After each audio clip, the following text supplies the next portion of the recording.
Pete, the restorer, has sent me off on my Todd to the powder coaters to start the restoration of my beloved Honda.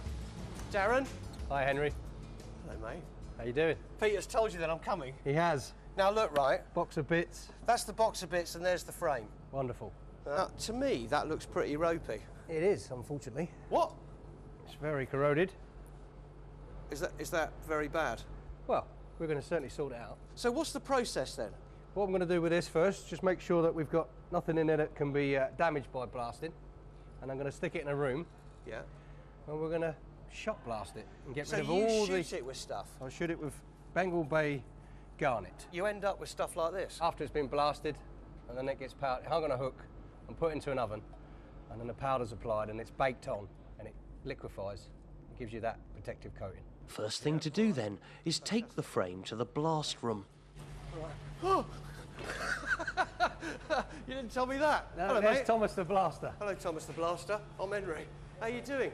Cool, blimey, what's it like in there, all right? Dark and dingy. Dark and dingy, he says. Oh, so Darren, right, this is the stuff on the ground? Yeah, this is the grip we're going to be blasting it with. Comes out of this nozzle. Okay. And you just stand over the item like that, cleaning it off. It'll just blast it. And it's as easy as that? It's as easy as that. Right, and obviously if Thomas's looks like that, I can't be in here for this, right? You can't be in here for this one, mate. No. All right, mate. It's too noisy, too dirty. I mean, it's up to you, but No, I wouldn't recommend it. I think I'll go and have a cup of tea. Because that's what you do restoring vehicles and things. Have tea. Alas, I've only got time for one until Thomas has done the frame. Henry, bike's ready. Oh my God, look at that! Thomas, you've excelled. Oh God, you wouldn't believe that is the same thing, would you? Hey? Blasted. Wow! It looks brand new. It's all okay, ready for the paint? Take it over there now. Just amazing. Under closer inspection, a few holes have come to light where the rust has got into the metal.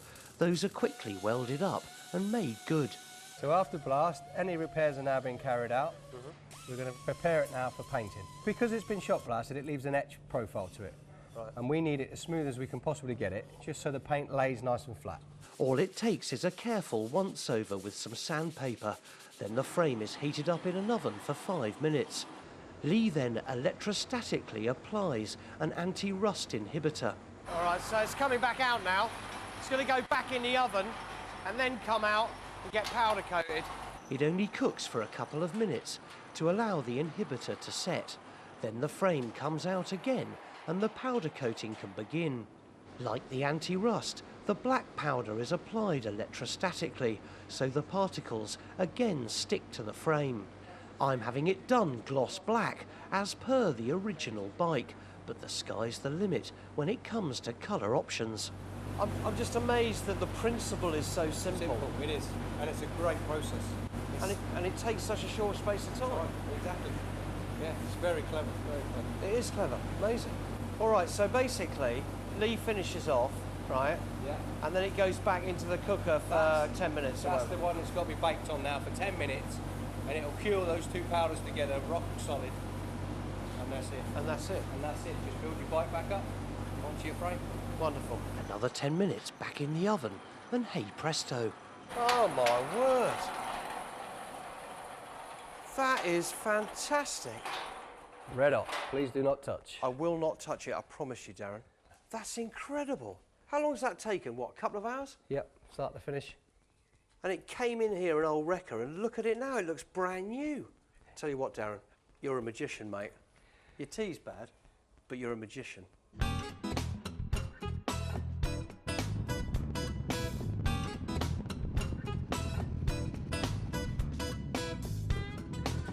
Talking of magicians, continuing my tour around the Isle of Man, I ran into another who has dedicated his life to the fine art of restoration.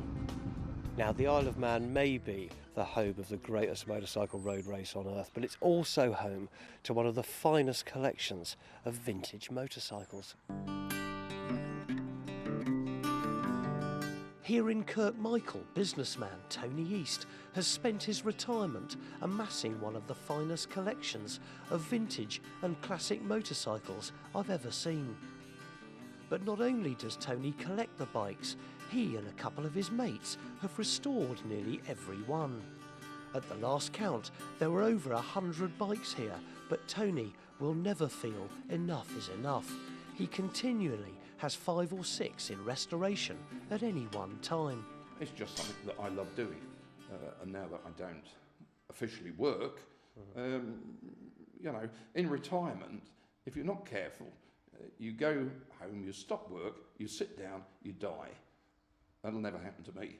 I'm so busy with bikes and bike-related activities. Sure. There's no time to die, we're too busy.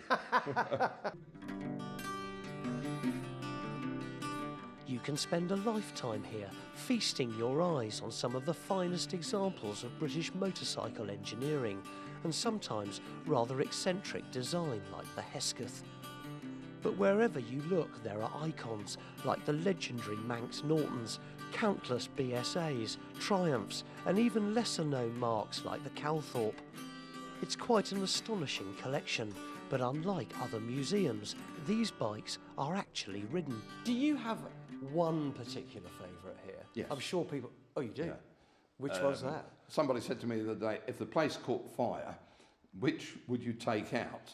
And it's a 1938 Triumph Tiger 100. Why is that one so special for you? Special memories or...? No, it's just a brilliant ride. If you're lucky enough to be up at the TT and want to take a break from watching the racing, pop into Tony's. I promise you won't be disappointed. Next time on the Motorbike Show, superbike legend Chris Walker and I try out a new career. What are you doing? Can't eat a pizza! Guy Martin reveals why he races the TT. That's the reason I race motorbikes, because it is dangerous. So if you get it wrong, it's going to kill you. That's what I like about it. Hollywood legend Steve McQueen's bike mechanic tells all. He may have been the coolest guy I ever knew. He would have been just as cool and just as interesting if he was a plumber.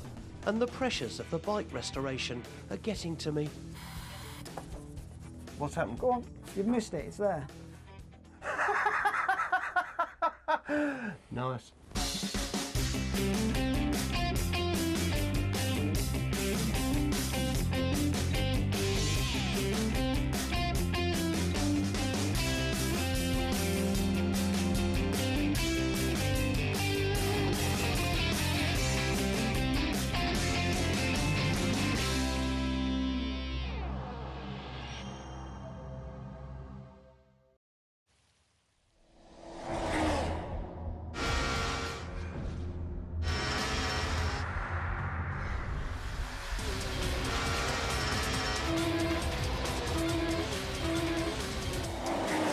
The Isle of Man TT.